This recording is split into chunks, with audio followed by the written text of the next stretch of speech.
ಅದು ವಾಪಸ್ ತಗೊಂಡ್ಬಿಡ್ತೀವಿ. ಈಗೇನು ಹಿಜಾಬ್ ಇಲ್ಲ, ಈಗ ಹಿಜಾಬ್ ಹಾಕೊಂಡು ಹೋಗ್ಬೋದು. ಈಗ ಧೋತಿ ಮತ್ತೆ ಜುಬ್ಬ ಹಾಕತೀನಿ, ನೀನ್ ಪ್ಯಾಂಟು ಶರ್ಟ್ ಹಾಕೊಂಡಿದ್ರೆ ಹಾಕೋ. ನೀನು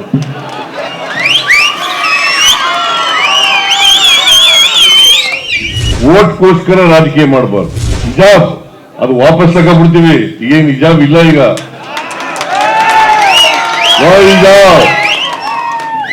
ಹಿಜಾಬ್ ಹಾಕೊಂಡು ಹೋಗ್ಬೋದು. ಈಗ ಗೊತ್ತಾಯ್ತಾ?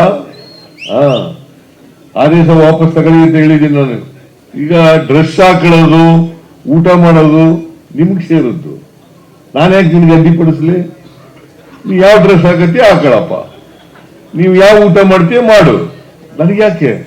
ನಾನು ಊಟ ಮಾಡೋದು ನಾ ಮಾಡ್ತೀನಿ, ನೀವು ಊಟ ಮಾಡೋದು ನೀವು ಮಾಡ್ತೀಯ. ಅದು ನಿಮ್ಗೆ ಹಕ್ಕು, ನನ್ನ ವೆರಿ ಸಿಂಪಲ್, ವೆರಿ ಸಿಂಪಲ್. ನಾನು ಧೋತಿ ಮತ್ತೆ ಜುಬ್ಬ ಹಾಕತೀನಿ, ನೀನ್ ಪ್ಯಾಂಟು ಶರ್ಟ್ ಹಾಕಿದ್ರೆ ಹಾಕೋ. ನೀನು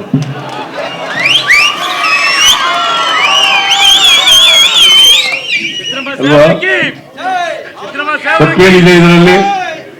ತಪ್ಪೇನಿದೆ? ಅದಕ್ಕೆ ಓಟ್ಗೋಸ್ಕರ ರಾಜಕೀಯ ಮಾಡಬಾರ್ದು.